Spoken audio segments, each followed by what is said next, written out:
Maanisan pag-isip ko sa puso ko na baka magbago yung buhay mo, baguhin yung pananaw mo, mag-ano ka sa kanila, parang mag-share ka ng ano na yun lang po at maraming salamat na tumakunin yung ko talaga. Ayaw kasi magpapatuloy na ang Diyos natin ay makapangyarihan po sa maliliit na bagay, kumikilos, kaya sinabi niya na ang motor maging dahilan, di man siya nalulungkot naman siya dahil maglalakad. Pero sabi nga, laging gumagawa ng paraan ng Panginoon para makapag-start tayo mag-open prayer meeting dito sa kanila. Pero sabi nga, ang kinin natin yung kanyang prayer na ay tutugunin. Lalo sa kanyang asawa. Amen? And then, sister naman, sa kanyang anak, sa kanyang kagalingan. Kasi, totoong ang Diyos natin ay Diyos ng kagalingan. At ang Diyos ay Diyos din ng kaayusan. Kaya anumang sitwasyon na meron tayo, pinakaharap tayo, ngayon, bawat isa sa atin, nakikita ng Diyos yung laman ng ating puso. Ang kailangan lang natin gawin, laging magpasalamat sa kabilang ng meron pa po bang nais pasalamat? Pwede naman tinapasalamat din magtatangalit na. Oo, kasi nakuha Kasi hindi ka pasalamat sa umaga. Every minute, every minute, every day, Tangalit na lang.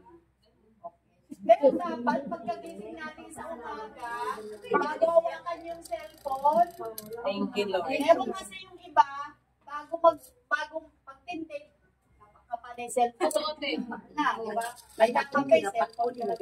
Pero dapat pagmulan pa lang ng mata, sa Diyos na tayo. Salamat. At yun din ang ituturo natin sa ating mga anak, na lagi silang tatawag, sign of the cross. Napaka-importante po yung sign of the cross. Kaya kahit pa paano mamaya, pakakuyawan ng Brother Chris. Pero ngayon, pag-aaralan natin kung paano pagbabasa ng Bible. Then, siyempre, napaka-importante yung pag-uuros. Yeah. Kahit sa pagkain, dapat nagpapasalamat, nangunguros. Kahit paglalabas ng bahay, magpapasalamat. Lord, eto nga, lagi ko sasabihin sa inyo, paglalabas kayo ng bahay, mamamalengke, Lord, let's go. Lagi natin kasama, Lord. Lagi natin siyang isama. Huwag yung cellphone. Yung cellphone na una eh. Inauna ko yung cellphone laging kasama. Hindi mabuhay. Babalik sila, uy, ang cellphone na yun. Dapat Lord, let's go.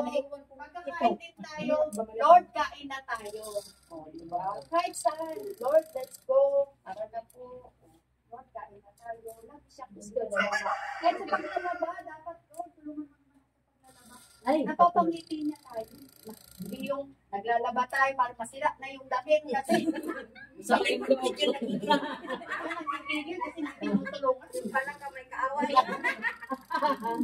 Pero kapag Lord, laban tayo doon, samahan mo ko para maging manggakan itong ginagawa ko. Kahit magpag yan, hindi naman kanayan, na tayo, masaya tayo. Kaya every minute, mahina na. Lord, samahan mo, palakas mo yung katawan. Amen po. Amen. May nais pa magpasalamat? Yama. Yes. Ako po si Tiama. Ay, kilala naman ako nila. Oo. Galing. Papasalamat po ako kasi yung asawa ko sa Lugel ay siya na simple pero thank you Lord pa rin kasi nakawit pa rin siya kitas.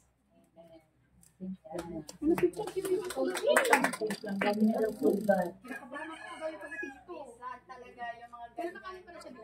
Hindi natin talaga pwede mapigilan. Mga kapatid, tanda nyo, paglalabas tayo ng bahay, napaka-importante. Huwag nyo sasabihin na, ingat ka. Dapat yung sinasabi natin, God bless you. Tuturo na natin yan sa ating mga anak paglalabas. Sasabihin natin, hindi na yung, ano sinasabi dati? Ingat. Kasi pag sinabi nyo ingat, para bang may nakaambang. Parang nag-aabang.